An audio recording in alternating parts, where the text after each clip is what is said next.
Well, threats made against Texas House Democrats over their decision to leave the state and break quorum drastically escalated today.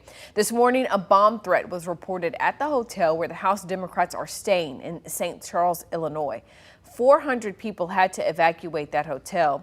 Investigators did not find a device after a thorough search, and thankfully everyone is safe. State Representative John Bucy from Austin is in St. Charles. He was evacuated earlier today and is joining us now to talk about that threat. Representative Bucy, we thank you for your time. Thank you for having me. Tell us as much as you can about what happened this morning. We were awoken to an alarm going off throughout the hotel, telling people that a bomb threat had been made on the hotel property and that we needed to evacuate immediately. Very similar if you've experienced a fire alarm going off with warnings, but it was specific that a bomb threat was made. We spent about 2 hours outside.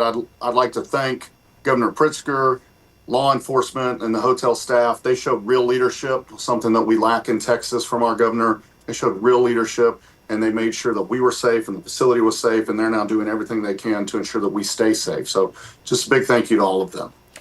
Obviously, this is not the first time that you have participated in a quorum break, but certainly something to this extent seems, extreme. Talk to us about your reaction to all of this, knowing that there are now bomb threats being made against you guys. It's disturbing, it's shocking, but it's not surprising. When you have a governor that is fanning the flames with rhetoric about locking us up and dragging us back to the Capitol, and you have an Attorney General in Ken Paxton who has called on people to hunt us down, it's not surprising that this type of stuff is happening. Their sycophant supporters want to please them, just like they want to please Donald Trump.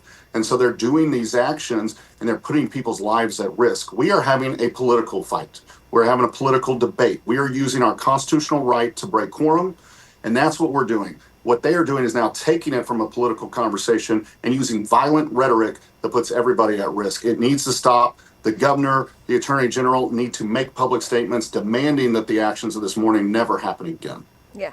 Let's talk a little bit about something you said there. You said our constitutional right, that this is a political fight. You guys are simply fighting. I'm sure you are aware that the governor made that request to the Texas Supreme Court to vacate the seat of the chair of the Democratic caucus, Jean Wu.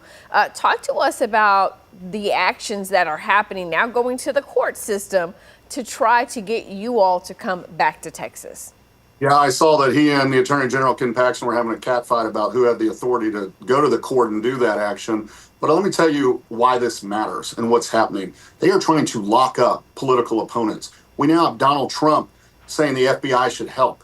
That is ridiculous that in this country, that's where we've settled to. That's not something that you see in America. That's something you see in dictatorships and in other countries in darker times in history. And now they want to do that here. We have to continue to stand up and resist that. All Americans, all patriots should be disgusted by the actions of Greg Abbott, Ken Paxton, and Donald Trump. What are you hearing from your constituents back home about your decision to leave? I'm glad you asked. I've been getting updates every day. My office is still working very hard on constituent services and needs and giving me feedback on the response. And it has been 95% of support from my actual constituents reaching out, letting me know that they are appreciative of the work I'm doing for them right now, that we are bringing this fight to have their backs for all Texans and all Americans. Let's be clear.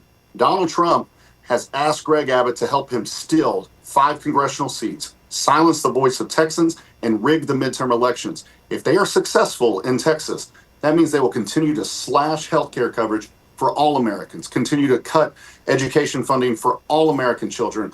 We cannot let that happen. Texans are not going to back down, and Texas Democrats will continue to have their back in this fight. The House Speaker has called for you all to be back by Friday. Will we be seeing you back here on Friday? Look, we have made a commitment as a group to kill this special session. The governor made a mistake when he took the focus off flood victims and instead chose to use them as pawns to go do Donald Trump's dirty bidding. We are going to kill this special session, and then he will have a chance for a redo. And we will see if he cares about the people of Texas and makes a special session to help the flood victims and to address the other needs of this state, the most uninsured state in the nation. And we have continued to lack our support for public education. Let's remedy that, Governor. Let's get to work for the people of Texas and not for Donald Trump. All right, State Representative Bucy, we thank you for your time today. Thank you so much for having me.